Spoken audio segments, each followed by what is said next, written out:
ಕೇಳಿ ನನ್ನ ಮಗನೇ, ಈ ಸಿಡಿಲು ಮರಿ ಸಿಂಹದ ಕೈಯಿಂದ ತಪ್ಪಿಸಿಕೊಂಡು ಹೋಗಲು ನಿನಗೂ ಸಾಧ್ಯವಿಲ್ಲ. ನಿಮ್ಮಪ್ಪ ಸೃಷ್ಟಿಕರ್ತನಿಗೂ ಸಾಧ್ಯವಿಲ್ಲ ಮಗನೇ. ಆ ನರವ್ಯಾಘ್ರನ ಗುಂಡಿಗೆ ಗುಂಡಿಟ್ಟು ಅವನಲ್ಲಿದ್ದ ಕೋಟ್ಯಾಂತರ ಹಣವನ್ನು ಒಡೆದುಕೊಂಡು ಬಂದಿರುವುದಲ್ಲ. ಈಗ ಆ ಹಣದಿಂದ ನೀನು ಶ್ರೀಮಂತನಾಗಬೇಕೆಂದು ತಿಳಿದಿರುವ ಮಗನೇ, ಸುಮ್ಮನೆ ಆ ಹಣ ಇಲ್ಲಿ ಕೊಟ್ಟು ಹೊರಟು ಹೋಗು.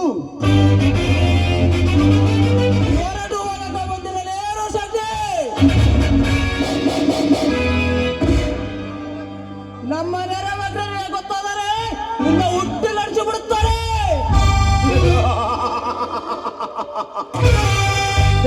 ಗಾಂಡು ನನ್ನ ಮಗನೇ, ಈ ಪ್ರಪಂಚವನ್ನೇ ನನ್ನ ಮುಷ್ಟಿಯಲ್ಲಿ ಹಿಡಿದು ಆಟ ಆಡಿಸುವ ಚತುರಗಣ ಇರುವ ಶಕ್ತಿ ಇವನ ಮುಂದೆ ನಿನ್ನ ಟಾಸ ನಡೆಯುವುದಲ್ಲ ಮಗನೇ.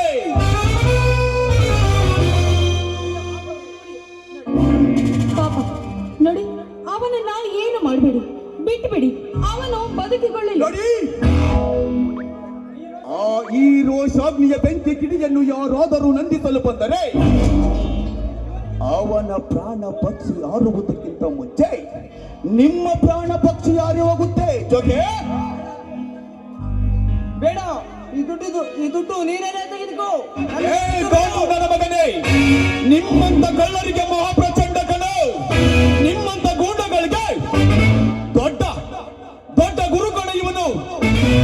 ನಿಮ್ಮನ್ನು ಬದುಕಲು ಬಿಟ್ಟರೆ ಬೆನ್ನು ಹಿಂದೆ ಬಂದು ನಮಗೆ ಚೂರಿ ಹಾಕುವುದಿಲ್ಲ ಎನ್ನುವುದಕ್ಕೆ ಏನು ಗ್ಯಾರಂಟಿ? ನೆನೆಸುಕ ಮಗನೇ, ನಿನ್ನ ನರವ್ಯಾಘ್ರನನ್ನು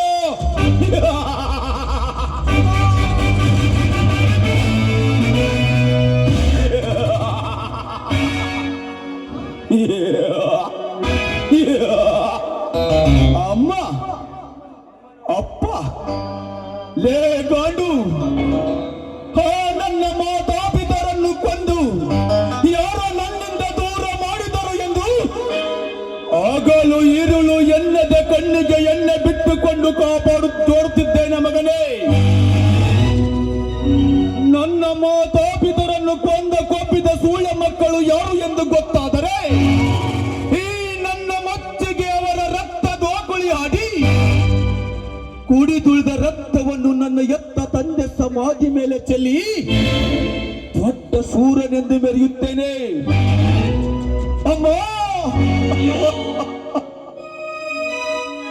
ಅಪ್ಪ, ನಾನೇನು ನಿಮಗೆ ದ್ರೋಹ ಮಾಡಿದ್ದೇನೆ ಎಂದು ನನ್ನನ್ನು ಒಂಟಿಯಾಗಿ ಬಿಟ್ಟು ಹೋದಿರಿ ನೀವು. ನನಗೆ ನೀವು ಇಲ್ಲ, ಇನ್ನು ಅಕ್ಕರೆಯಿಂದ ಮಾತಾಡಿಸುವ ಸಹೋದರ ಅಂದರೆ ನನ್ನಣ್ಣನಂತೂ ನನಗೆ ಇಲ್ಲವೇ ಇಲ್ಲ.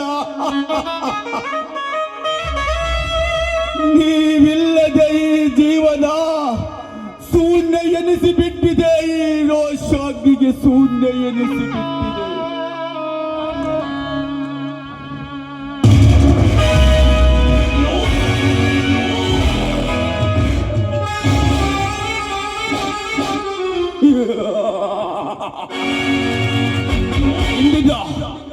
ಇಂದಿನಿಂದ ಇವನು ವಿಷ ತುಂಬಿದ ಮಿಡಿ ನಾಗರ.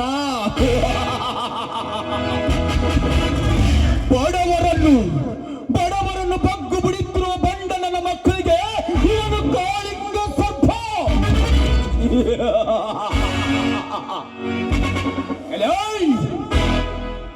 ಇಡಂಬಿತರ ಸಮುದ್ರದ ತಳಪಾಳದಲ್ಲಿ ಅಳಗಿ ಕುಳಿತಿದ್ದರು ನಿಮ್ಮನ್ನು ದರನೆ ಹೊರಗೆಳೆದು ತಂದು ಈ ನನ್ನ ಮಚ್ಚಿನಿಂದ ಕೊಚ್ಚಿ ಹಾಕೋದಿಲ್ಲ ಎಂದರೆ ನಾನು ಯಾಕೆ ಹುಟ್ಟಬೇಕು?